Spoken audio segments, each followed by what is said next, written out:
A Tuesday night in South Korea. The main television channel shows a popular chat show. The mood is as soft as the furnishings. Until the president breaks into the evening schedule and spoils it with a national address that shocks the nation. 친애하는 국민 여러분. President Yoon declares martial law, putting the military in charge. He blames pro-North Korean opposition parties who make up the majority in parliament and who've been blocking his legislation, including a budget. Parliament in this building should now be suspended. But it's also the only body that can overrule the president and his martial law by voting against him. Cue a midnight dash for parliament. First, the army. Heavily armed soldiers enter the back doors of the building. Others take a more direct route. And some need a little extra help. But opposition leaders have also summoned lawmakers and supporters to the National Assembly. This party boss live-streamed himself being chauffeured to Parliament before clambering over the gates. Inside, MPs and journalists scramble to get to the chamber.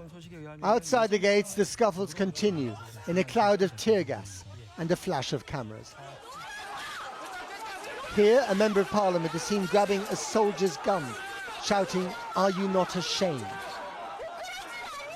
Others remember the last time martial law was imposed in this country, before South Korea shook off military dictatorship to become one of the most prosperous and vibrant democracies in Asia. And what happens in South Korea has repercussions well beyond its borders. A short missile's flight away from Seoul is North Korea, where dictator Kim Jong-un rules his nuclear-armed dystopia with the constant threat of invasion of the South, now in political turmoil. There to stop the North from trying it on are 29,000 US troops in one of the biggest American bases overseas. They've been here since 1953, the end of the Korean War. What will happen to them after President Trump takes office? One of the many questions with regional implications. Back to tonight, back to Parliament. As the standoff continues, the opposition parliamentarians who've made it into the building vote against the martial law. The result is 190 to 0. The remaining 110 MPs who belong to the President's People's Party did not show up to vote. Many of them, by the way, were also against the imposition of martial law. In the dead of night, the soldiers are filmed returning to barracks. If the coup is indeed over, it lasted 2 hours and 48 minutes, half an hour longer than Parasite, Korea's Oscar-winning film, and almost as surreal. Well, let's take you live to Seoul, the South Korean capital, where we're joined by John Nielsen Wright, who's head of the Japan and Korea's program at the Center for Geopolitics at Cambridge University. Welcome to the program, John Nielsen Wright. Is it all over as far as you can tell? It's too early to say, I'd say. I mean, it's reassuring to have seen the National Assembly vote so decisively to overturn the president's order. But we've had no clarification about the role of the military, and the president himself has been silent. The reassuring news is, of course, that the media continues to function. South Koreans are able to follow this story, but it is unquestionably a moment of, I think, acute tension. It should be noted that the leader of the president's party, the PPP, himself came out and said very decisively, this is unconstitutional. And there are demands for the president to resign or to be impeached and ultimately to be prosecuted. I mean, you know the place well. Did this come out of the blue? South Korean politics has always been very, very fractious, and it's got more fractious in recent years. And I think that's the clue to understanding why President Yoon has acted. I mean, he claimed that this is an attempt to deal with a threat from North Korea and its alignment with these progressive politicians. But the evidence for that is pretty much non-existent. President Yoon was facing pressure from a National Assembly that was wielding its legitimate democratic muscle to call for the impeachment of prosecutors who had been asked to investigate allegations of corruption, insider trading surrounding the president's wife, the First Lady. They decided not to proceed, and that was, I think, the spark, if you like, for the opposition politicians to demand that those prosecutors be impeached. Delays in budget approval, all of which had left the president feeling, I think, politically uninfluential and therefore cornered. And he's responded with this huge overreaction. History, I think, will judge him very harshly. But for now, we are in this standoff. And tomorrow, I expect we will see more protests by the public. South Koreans vote with their feet. And you remember back in 2016, the so-called candlelit protests against then President Park Geun-hye. South Koreans take their democratic rights very, very seriously. And talking of that, I mean, the last time martial law was imposed was, I gather, more than half a century ago. Since then, South Korea has had this incredible transition to democracy, but also to amazing prosperity. It's the 10th richest country in the world, apparently. Of course, it has its soft power, the film Parasite, all that incredible K-pop music. So why has he done something that belongs to the dustbin of history? Why go so far? Well, I think, President Yoon is not a conventional politician by any means, as this action so clearly demonstrates. His career was in the law, ironically. He was a special prosecutor appointed by the previous president, Moon Jae-in, to, if you like, clear up political corruption. The irony is, therefore, that he's now being charged with the very same type of offences that he was responsible for investigating before. Special prosecutors, however, have often been seen as something of a law unto themselves. And that reflects, if you like, what I would describe as Yoon's almost authoritarian temperament, which has inclined him to take this, I think, hugely mistaken step in calling for martial law. In all of this, of course, other countries look on with, I think, a sense of anxiety. And it remains to be seen how he is going to dig himself out of this impossible position. Indeed, and what the implications are for the rest of the region. John Nielsen-Wright in Seoul tonight. Thank you very much indeed for coming on the programme.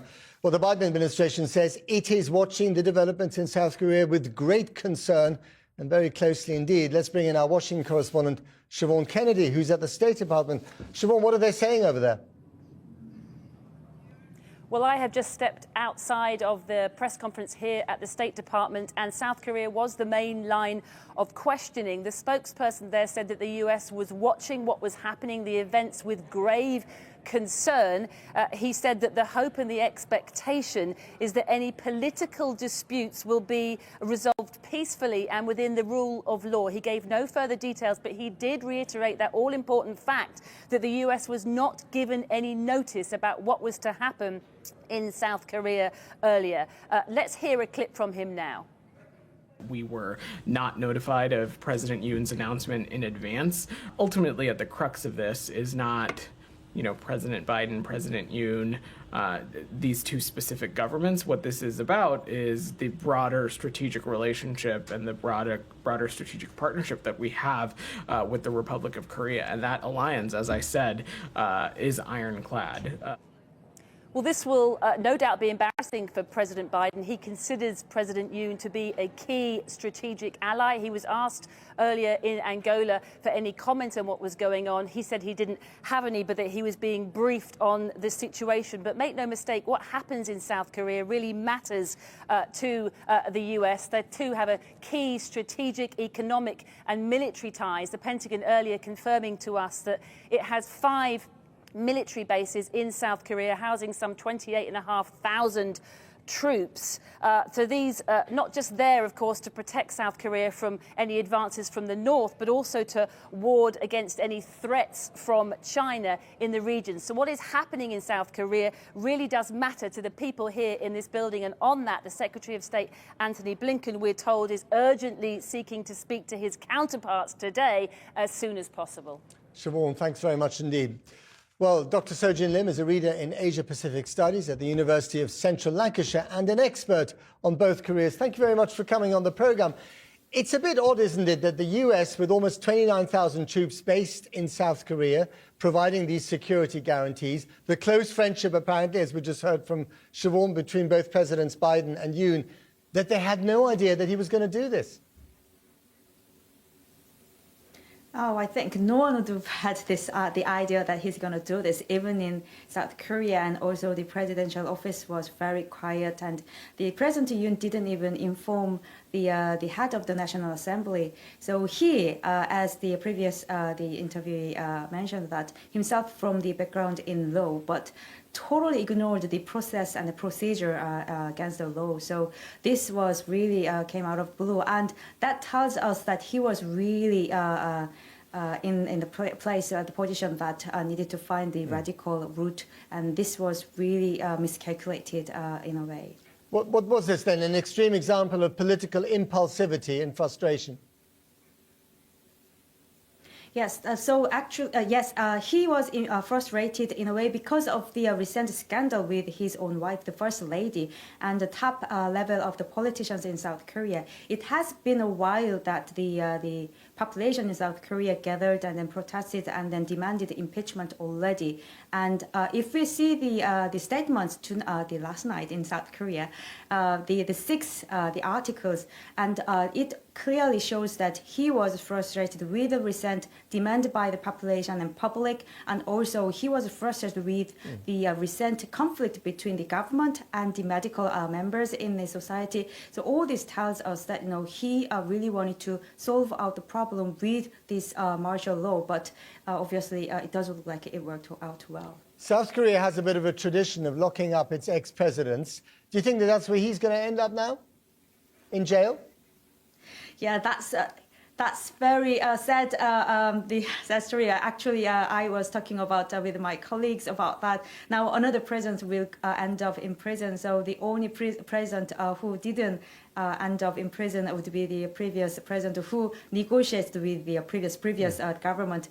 So this is very unfortunate. But it looks like he has no choice, but then will be impeached and then will prison because obviously he violated the law. So North Korea, of course, just on the other side of the demilitarized zone, is watching this very closely. We know that recently the North Koreans wanted to sever any sort of physical links with South Korea, which alarmed a lot of people that they were thinking of an invasion at some stage and not a unification. What are the repercussions of this for this very explosive peninsula? So even though there was this conflict escalation that was in narratives, and the Korea Peninsula has been there as a buffer zone between the power game between US and China, and North Korea, we actually didn't think that it will invade South Korea, but it will more try to negotiate with the U.S. And now having the President Trump as a new president in the United States, the North Korea wants to provocate more so that it can has the attention, and South Korea had to deal with it. But now the President Yoon expected that the President Trump will be very different from the Biden administration, and that also looked like worked as a factor that frustrated Yoon Suk Yeol, because he may need to change his direction completely differently from what he has imposed at the moment. In one word, is South Korean democracy safe tonight, yes or no?